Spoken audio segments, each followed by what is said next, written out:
Friends, welcome to mat with love. இன்றைக்கி ரொம்பவே சூப்பராக தண்ணிப்பழம் வச்சு ஒரு ஐஸ்கிரீம் தாங்க செய்ய போகிறேன். இந்த ஐஸ்கிரீம் செய்கிறதுக்கு நம்மளுக்கு இன்றைக்கி ஒரு அரை தண்ணிப்பழம் மட்டும் போதுங்க. நம்ம ஜூஸ் குடிச்சிருப்போம், நல்லா கட் பண்ணி சாப்பிட்லாம். இந்த மாதிரி ஒரு தடவை ஐஸ்கிரீமாகவும் ட்ரை பண்ணி பாருங்கள், ரொம்ப சூப்பராக வருங்க. வாங்க இது எப்படி செய்கிறதுன்னு பார்க்கலாம். நான் இன்றைக்கி அரை தண்ணிப்பழம் மட்டும் இந்த ஐஸ்கிரீம் செய்கிறதுக்காக எடுத்திருக்கேன். அதை இந்த மாதிரி கத்தி வச்சு நல்லா உள்ள வரைக்கும் கட் பண்ணி விட்டுக்கலாம். ஏன்னா நம்ம இந்த வாட்டர்மெலனோட அந்த தோல்லையே தான் ஐஸ்கிரீம் செய்ய போகிறோம். அதனால் நம்மளுக்கு நல்லா இந்த பழங்களை பூரா நம்ம நல்லா கட் பண்ணி விட்டுட்டு கரண்டி வச்சு இப்படி எடுத்துக்கலாம். நம்ம அந்த சீட்ஸோடையே போட்டுடலாங்க, அதை எடுக்கணும்லாம் அவசியம் இல்லை. நம்ம ஜூஸ் போடுற மாதிரியே தான் பண்ண போகிறோம்.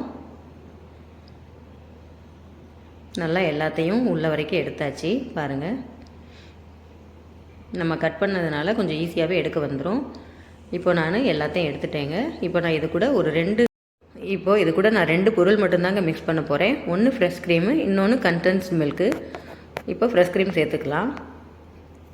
இந்த ஃப்ரெஷ் க்ரீம் தான் நம்மளுக்கு இந்த ஐஸ்கிரீமுக்கு நல்ல ஒரு ஃப்ளேவர் கொடுக்கும்.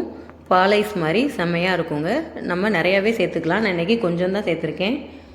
அப்புறமா கண்டென்ஸ் மில்க்கும் கொஞ்சம் ஊற்றிக்கலாம். இது இனிப்புக்கு தாங்க. நீங்கள் இதுக்கு பதிலாக ஜீனி கூட சேர்த்துக்கலாம். நம்மளுக்கு வாட்டர்மெலன்லேயே இனிப்பு இருக்கும், இருந்தாலும் இது சேர்த்து செய்யும்போது இன்னும் கொஞ்சம் சூப்பராக இருக்குங்க, நல்லா இனிப்பாக.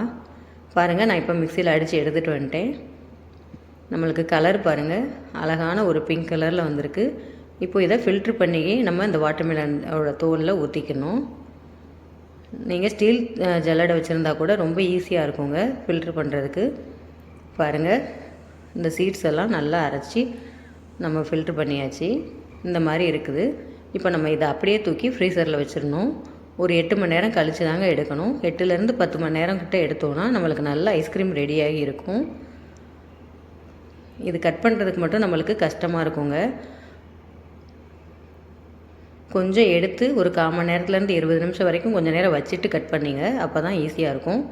சூப்பராக கலர்ஃபுல்லான வாட்டர்மெலன் ஐஸ்கிரீம் செம்ம டேஸ்ட்டாக ரெடி ஆகிடுச்சிங்க. நீங்களும் இதே மாதிரி ட்ரை பண்ணி பாருங்கள், ரொம்ப ரொம்ப சூப்பராக இருக்கும்.